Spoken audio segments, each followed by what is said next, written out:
கர்த்தருடைய மகா பரிசுத்த நாமத்திற்கு ஸ்தோத்திரம் உண்டாவதாக.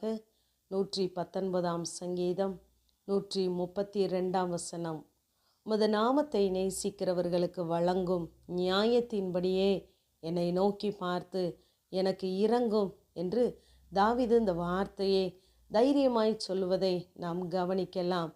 நான் உம்மை நேசிக்கிறேன், உண்மையாய் நேசிக்கிறேன்.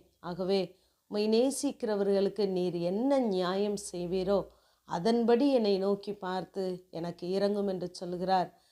நாம் இந்த வார்த்தையை தைரியமாய் சொல்ல முடியுமா என்பதை நாம் யோசித்து பார்க்க வேண்டும். ஏனென்றால் நம்முடைய நீதி நியாயங்கள் எல்லாம் தெய்வ சமூகத்திற்கு முன்பதாக அழுக்கான கந்தையாகவும் குப்பையாகவுமே பார்க்கப்படுகிறது. நாம் எண்ணுகிற பரிசுத்தம், நாம் எண்ணுகிற நீதி எல்லாம் தேவனுடைய பார்வையிலே ஒன்றுமே இல்லை. ஆனாலும் அவர் நம்முடைய கிரியைகளின்படி நமக்கு இறங்காமல் அவருடைய இரக்கத்தின்படி நமக்கு இறங்கி ஒவ்வொரு நாளும் கிருபையாய் தேவன் நம்மை நடத்துகிறார். ஆனால் இந்த தாவீது சொல்லுகிறார், நான் உம்மை நேசிக்கிறேன், ஆகவே அந்த நியாயத்தின்படி எனக்கு இறங்கும் என்று சொல்லுகிறார். எப்படி இந்த வார்த்தையை அவரால் தைரியமாய் சொல்ல முடிந்ததென்றால் 17 சங்கீதம் 3 நாம் வாசித்து பார்ப்போமானால், நீர் என் இருதயத்தை பரிசோதித்து ராக்காலத்தில் அதை விசாரித்து என்னை புடமிட்டு பார்த்தும் ஒன்றும் காணாதிருக்கிறீர் என்று சொல்லுகிறார்.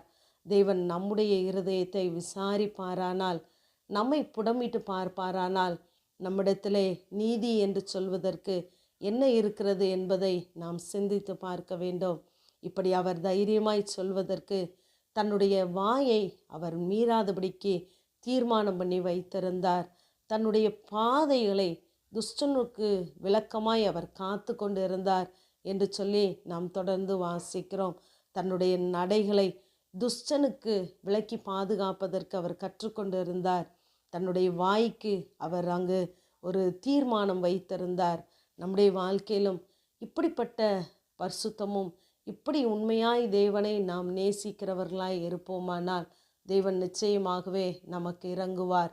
ஆனாலும் நம்முடைய நீதிகளின்படி நமக்கு ஒவ்வொரு நாளும் அவர் இறங்காவிட்டாலும் அவருடைய கிருபையின்படி இறங்கி ஒவ்வொரு நாளும் நம்மை நடத்துகிற நல்ல தேவனாகவே இருக்கிறார். இன்னும் ஒருவரை தேவன் நம்மை நோக்கி பார்க்க சொல்கிறார்.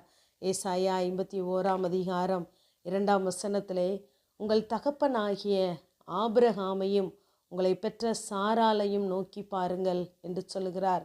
ஏனென்றால் இந்த ஆபிரகாம் தேவனுக்கு சிநேகிதன் எனப்பட்டான்.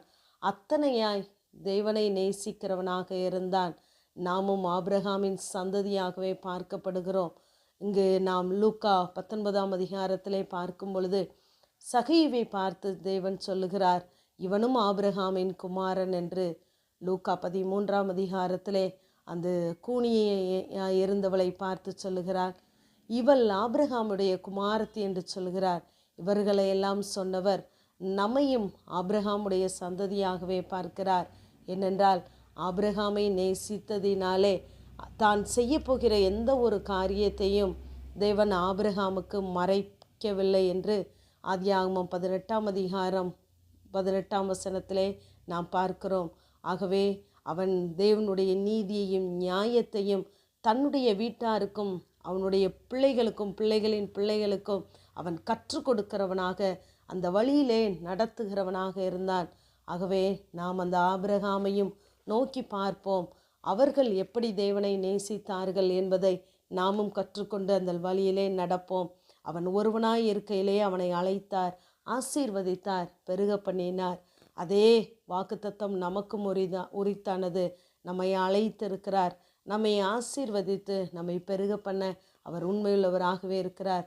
ஆகவே நாம் உண்மையாய் தேவனை நேசிப்போம், தேவ இரக்கத்தை பெற்றுக்கொள்ளுவோம். ஆமேன். ஜெபம். பிதாவாகிய தேவனே, குமாரனாகிய இயேசு கிறிஸ்துவின் நாமத்தின் மூலமாய் உம்முடைய சன்னிதானத்திலே வருகிறேன். அவரை நோக்கி பார்த்து பிரகாசமடைந்தார்கள், அவர்கள் முகங்கள் வெட்கப்படவில்லை என்ற வேத வார்த்தையின்படி கர்த்தாவே உம்மை நோக்கி பார்க்கிற எங்களுடைய வாழ்க்கையிலே மகிமையின் மேலே மகிமை அடைய ஆண்டவரே இன்னும் உம்மிடத்திலே உண்மையாய் நாங்கள் அன்பு கூற உம்மை நேசிக்க கர்த்தர் எங்களுக்கு உதவி செய்வீராக. ஒவ்வொரு நாளும் நீர் எங்களை நோக்கி பார்த்து உடைய உன்னத வழியிலே எங்களை நடத்தும். இயேசுவின் மூலம் ஜெபங்கேலும் எங்கள் நல்ல பிதாவே. ஆமேன்.